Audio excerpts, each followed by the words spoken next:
Hello नमस्ते कमली सम्पूर्णलाई। र आज चाहिँ भने तेजपत्ताको बिउ बाङ्गाले पाचकबाट ल्याइदिनु भएको छ। त्यसकै प्लान्टेसन गरिरहनु भएको छ। हेर्नु लागि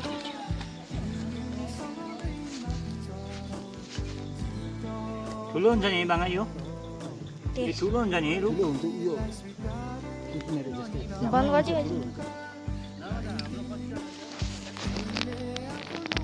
तपाईँ कति बोट छ यसको?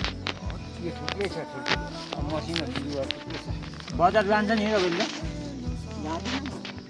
लानु नि यहीँ छ नि।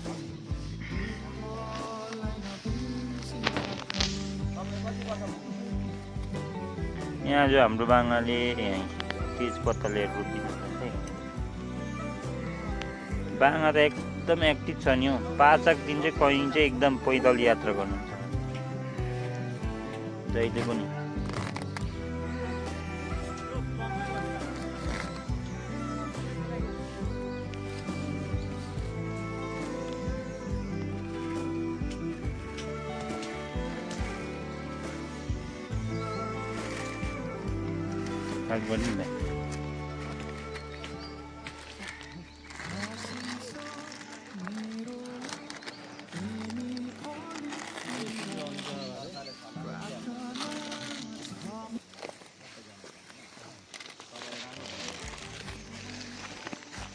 होइन मुनि तान्दियो नि त नि प्लास्टिक उचाल्नु भन्नु लु तान्दियो।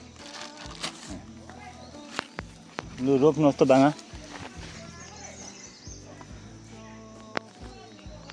कुनै पनि प्लान्टेसन गर्नको लागि चाहिँ 20 वर्ष पर्खिनु परेन नि।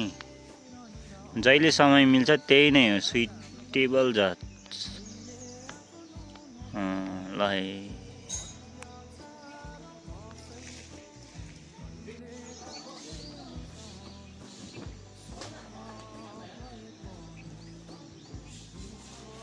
कति खाने है अब त तेजपत्ता त है।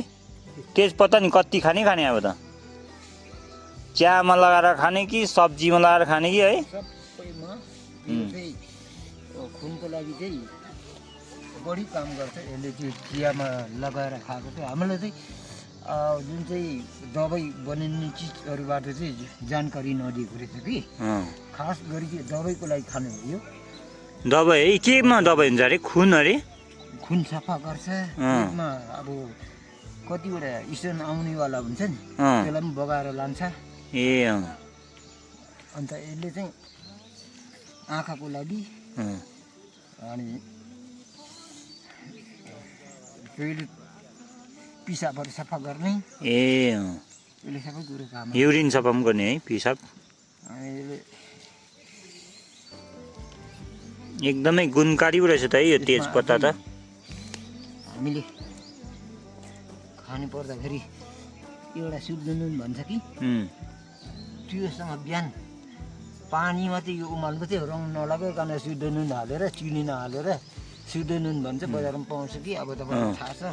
यो बाहुनहरू मर्दाखेरि उनीहरू छाप नुन अब 13 दिन बार्न सक्दैन त्यो खाएर बस्छ नि त। कुखुराले खुर्सिँदैन होला है? खर्सिँदैन। यो अर्काको बाडी हो। हजुर ढुङ्गाटा ल्याउँदा हुन्छ हुन्छ। एकदमै मेहनत गरेर हाम्रो बाङ्गाले हामीलाई ल्याइदिनु भएको छ। बाङ्गालाई पनि एकदमै धन्यवाद। राम्रो भन्न चाहन्छु।